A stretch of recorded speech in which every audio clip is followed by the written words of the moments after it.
اچھا جی، نبی کریم صلی اللہ علیہ وسلم نے فرمایا کہ عورتوں کے بارے میں اللہ سے ڈرتے رہو اور ان سے بہتر سلوک کرو.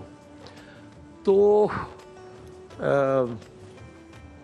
عمران بھائی آپ کا تو بہت ایکسپوئر اور وہ سارا ہے، تو اس کو تو ہم نے کچھ اپنا وہ ایک سمجھ لیا ہوا ہے حق کے، جیسے غیظ و غضب کا نشانہ بنانا، یا کئیوں نے کہا کہ نہیں وہ مارنے کی بھی اجازت ہے، وہ ساری ہوتی ہے. اور وہ اب چھڑی کا کہیں ذکر آیا کہ کتنا کس حد تک وارن بھی کیا جا سکتا ہے.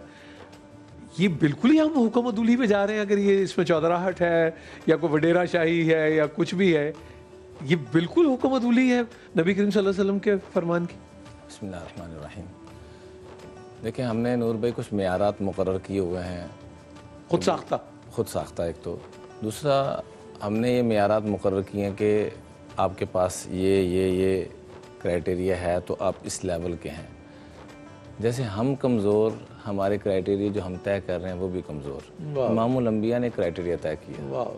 وہ جو عاصم بھائی کہہ رہے تھے بونوں میں سے بونے ہی سوچتے رہتے ہیں کہ آپ نے کیا طے کیا؟ فرمایا خیارکم 2 مرتبہ فرمایا تم میں سے سب سے بہترین. پھر فرمایا تم میں سے سب سے بہترین پتہ کون ہے؟ لنسائکم، جو اپنی عورتوں کے ساتھ اچھے طریقے سے پیش آتا ہے. وَأَنَا خَيْرُكُمْ لِأَهْلِي، میں تم میں سے سب سے زیادہ اپنی خواتین کے ساتھ اچھے طریقے سے پیش آتا ہوں. اور نور بھائی دنیا سے کوئی رخصت ہو رہا نہ ہو، چاہے وہ سزائے موت کا قیدی کیوں نہ ہو، اس کی بھی آخری تمنا، میں اکثر جیل خانہ جات میں پورے پاکستان میں اللہ توفیق دیتا ہے قیدیوں سے بات چیت کرنے کا، کچھ گزارشات کرنے کا، تو میں پوچھتا ہوں کہ یار جس انسان نے، جس ظالم نے پوری انسانیت کا قتل کیا ہے، آپ اس کی بھی اور ہماری حکومت بھی آخری تمنا پوری کرنے کی حد تک، جہاں تک ہو سکتا ہے کوشش پوری کی جاتی ہے. کیا امام الانبیاء کا اتنا بھی رتبہ اور مقام، اتنا ہم نیچے آ چکے ہیں کہ اتنا بھی نہیں دل میں رہا؟ باتوں کی حد تک تو میں جتنا مرضی باتیں میں آپ کو کہہ دوں، آپ مجھے کہہ دیں، پریکٹیکل ہم کہاں کھڑے ہیں کہ حضور کی حجۃ الوداع میں تو یہ فرمان ہے ہی ہے.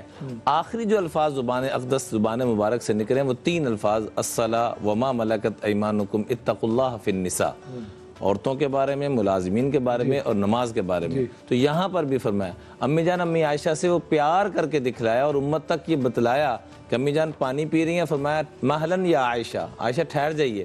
امی جان ٹھہر جاتی ہیں تو کہا کہاں سے آپ پانی پی رہی تھی؟ تو اشارہ کیا کہ یہاں سے پی رہی ہوں. اسی جگہ پر ہونٹ لگا کر پانی پی کے بتلایا کہ یہ میری سنت ہے.